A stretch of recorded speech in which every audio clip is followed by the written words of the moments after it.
so excited. I'm so excited. Who do I have here but us, Lerato? I just have one question for you. Why did you have to look so beautiful in my platform? Don't touch me. You know I had to make a comeback though, you know. Don't touch me in my platform. I'm so goodness. excited. I'm so excited. Thank you for having me. You're welcome, sis. So we're about to eat.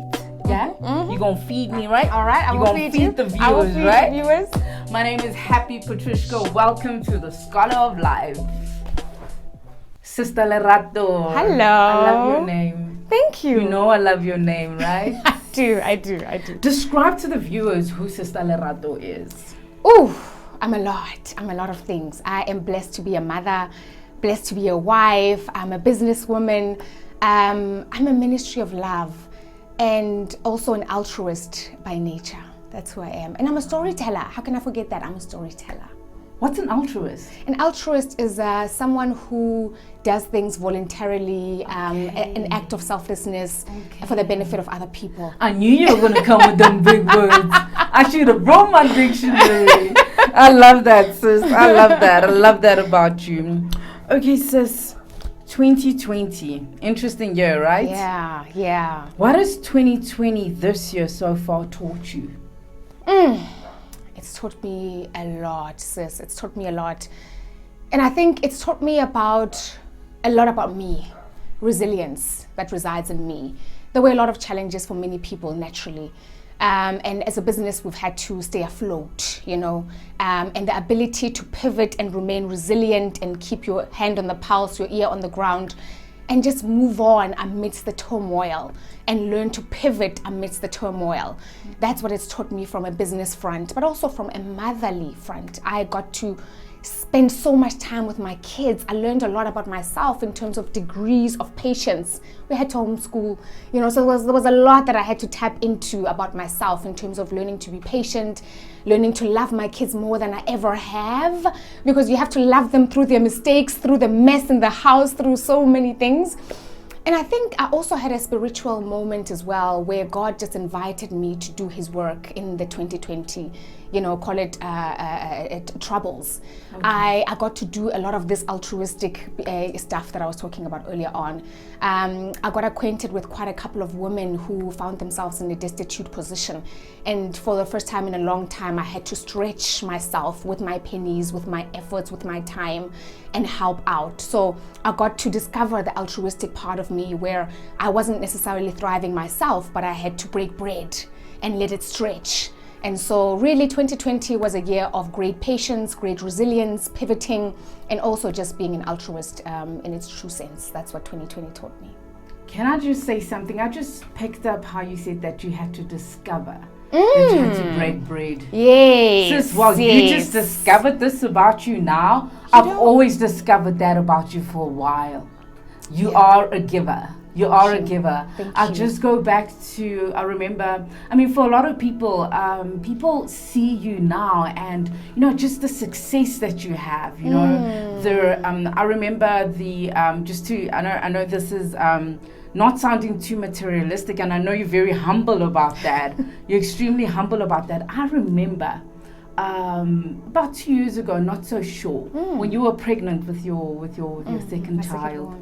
And we had been in the streets of Tembisa, remember, to that granny, and you I mean, there's some of us that make excuses. We are so far pregnant, this, you know, but you didn't. It explains to me why you're blessed the way you are, because watching you walk in those dusty roads of Tembisa, holding your other little one, going to serve, to help this old lady that was in need. I mean, that's just beautiful in my eyes. Thank you. And this explains the woman that you are. Thank you. You know, if I can elaborate on that, I think absolutely, friend, you know, I've always found myself in a position where God has challenged me to extend myself. But in this year of 2020, I found that I had to completely stretch myself, because as you know, financially, you know, I think most people were crippled to some extent. True. And so financially, I found myself, like many people, compromised, crippled to some extent, and yet I had to dig into that same pot and stretch it across many more people than I had ever done before in my entire life. So already the coffers were low, and yet I had to dip into that, find myself in that, and do that. That was a stretch, unimaginably so. Usually I'm used to giving out of, call it the abundance that I have. And I say that humbly as well, the abundance that I have. And you don't really feel it as much. You feel it, but it doesn't have the same kind of feeling when you don't have. And you still do that. It is really a stretch. And so that's where the word altruistic for me comes from. It's not just an act of giving, it's an act of stretching yourself and really just, doing what you didn't think you could do.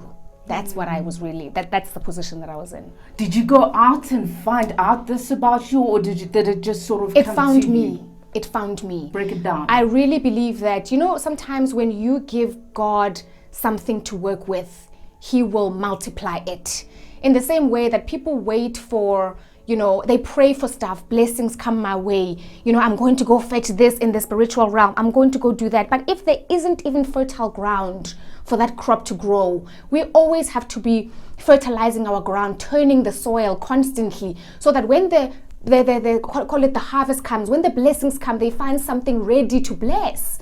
A lot of the times, God can't work with what we don't have. If there's nothing for Him to work with, it won't be done. And so I found that I had always been planting seeds of giving.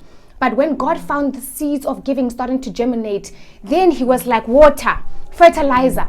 And so He allowed for much more to happen, because there was already a little that I was already doing. And so that's why I say it found me. I didn't go out there looking for people to help. I was sitting, I came across something and I acted. And that act literally multiplied into many other people coming forward, and many, to a point where now I actually started asking myself, should I be registering an NPO? Because this started as me helping one person, and now it's a group of people, and it's coming from literally myself, a few other people that I tap into, but God has made provision. Really, He has provided.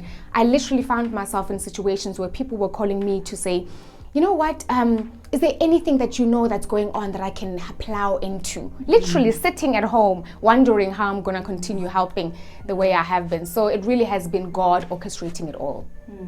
So sis, check this out. You know that I grew up street, right? Yes. But you know my heart. Yeah. You know my heart, yeah. right? So, I've also got a giving spirit, because it's what God wants from us, right? But and I'd like to get some advice from you. So I've people in this time, people are actually reaching out, asking for help, right? Yes. And I always give from a pure heart. But I've also got this whole street thing about me, like people, then you get those people that feel entitled, sis. How do we deal with that in God's eyes? Not in our strength, because I'm ready to give. Yes. I'm ready to give, but don't come with some wicked spirit behind that. Don't come with some lies that come from a genuine place. And I don't know if you get me. The act of giving, sis, comes from God. Yeah. I had the choice when people came to me asking for help. At some point I could assist, and then I realized that the need was bigger than the supply that I had. And so I had to ask myself, do I go to friends who I know are financially better? To say, friend, if you have it in your heart, can you please? So I had to think about that, to say, do I go to them and ask, but what if their ministry is not in the giving space? We all have different ministries that we must serve in. We all have different ministries. And so I had to ask every single person that I approached, I know literally has it in them. I've come across it. I prayed on it, and it felt natural for me to give them a call to say, this is the situation that I find myself in. Are you in a position to help? And 99.9% of them said yes, the ones who I approached. And so this is a relationship with God. You can't go out and do acts of giving, acts of love without consulting God, because it has to be an ordained, appointed occasion, an appointed, call it a gift. It cannot be done by everybody, because it's not everyone who is gifted with that ability to give. We're all gifted in different ministries.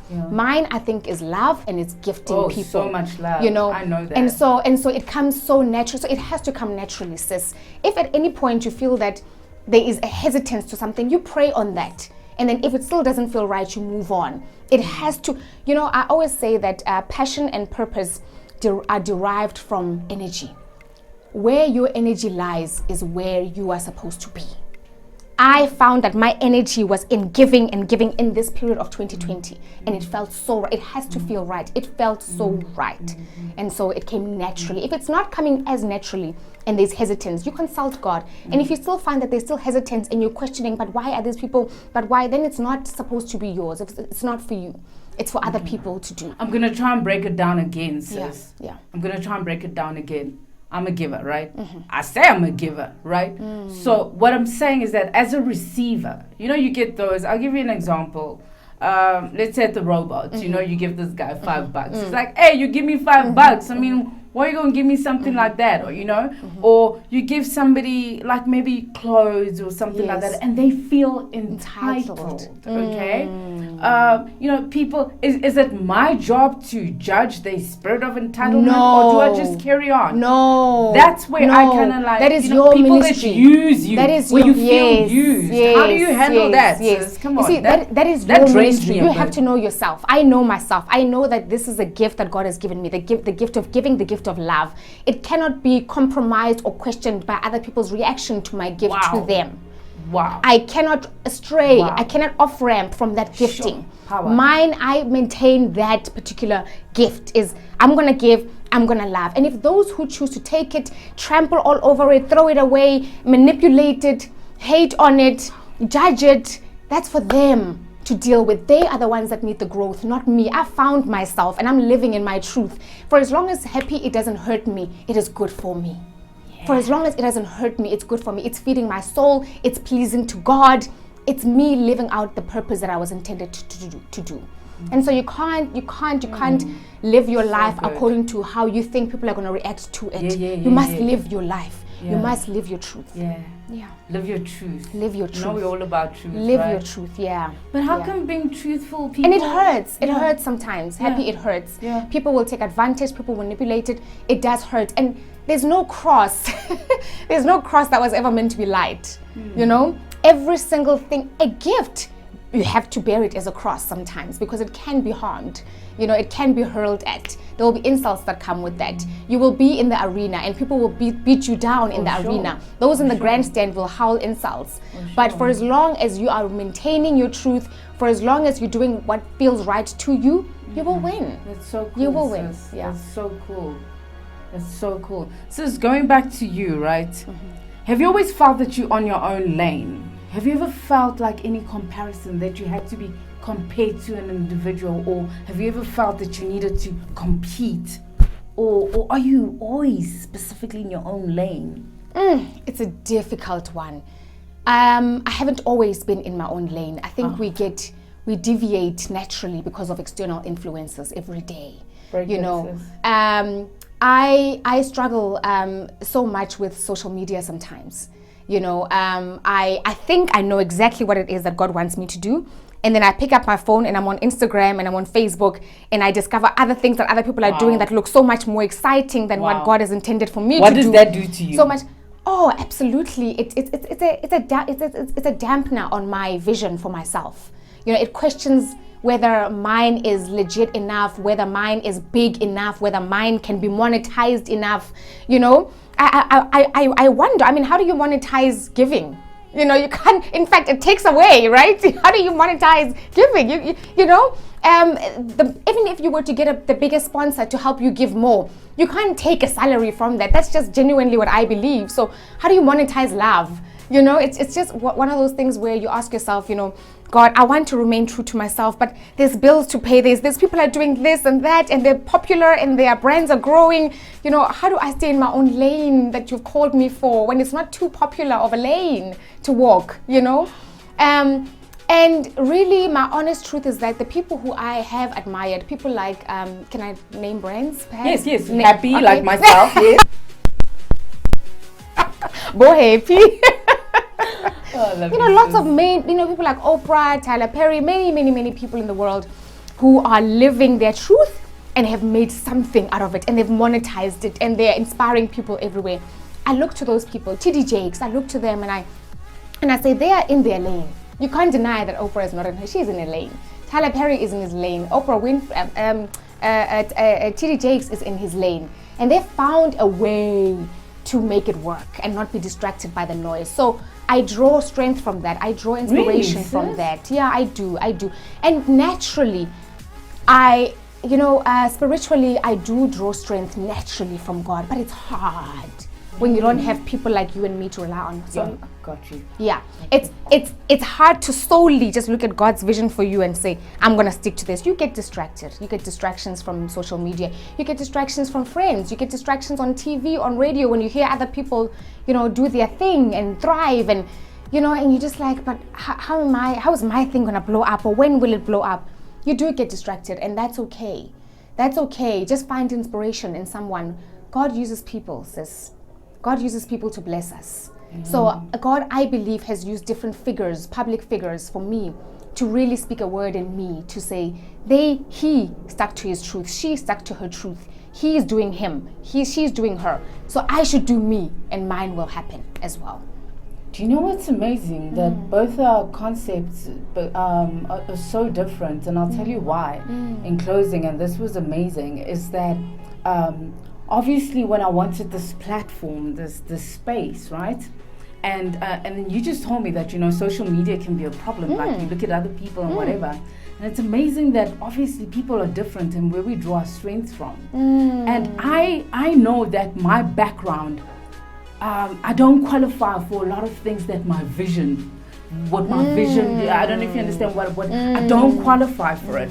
But how I took the bold step is that I discovered self-identity. So no matter what kind of a past I have or qualifications that I don't have, the reason why I stuck to this vision of this platform is I believed in my identity in God. Like I just did.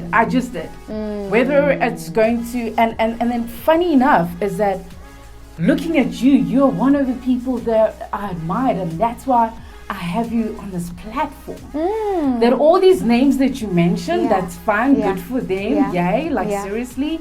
But there's so much that people don't see in themselves. Yes. In themselves. Yes, 100% happy. And that is a work in progress.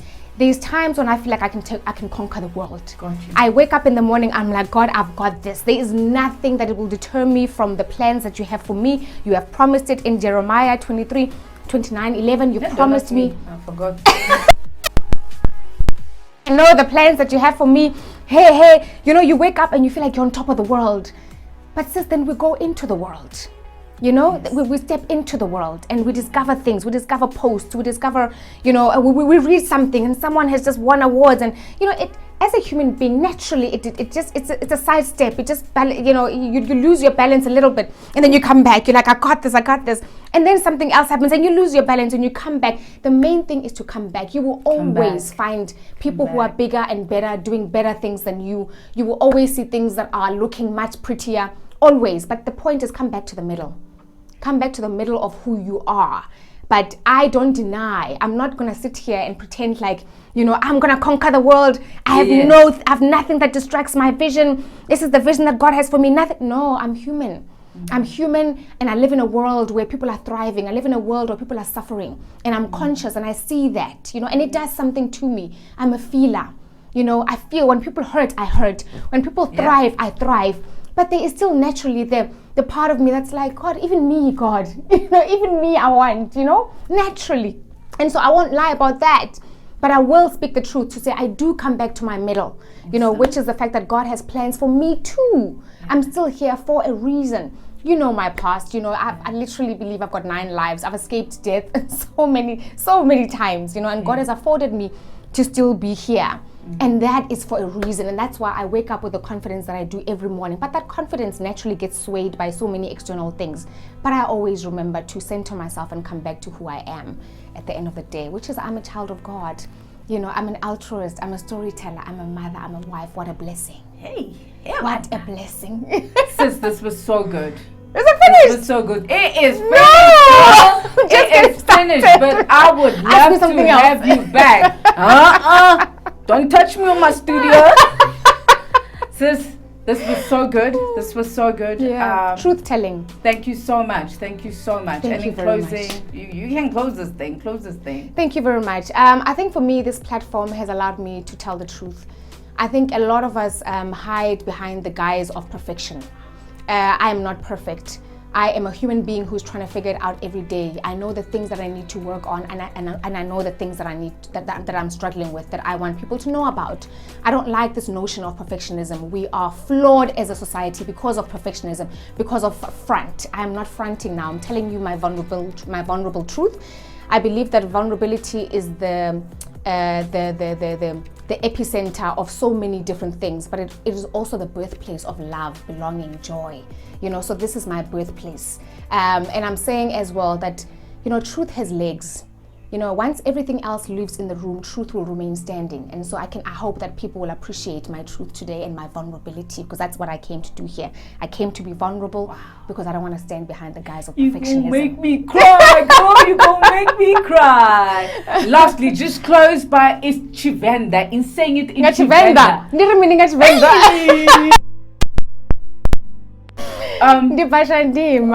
Lerato. What does that mean, sis? I come from Shandima. My name is Lerato. And Kasepedi, okay. Well, bo papa was kukuni.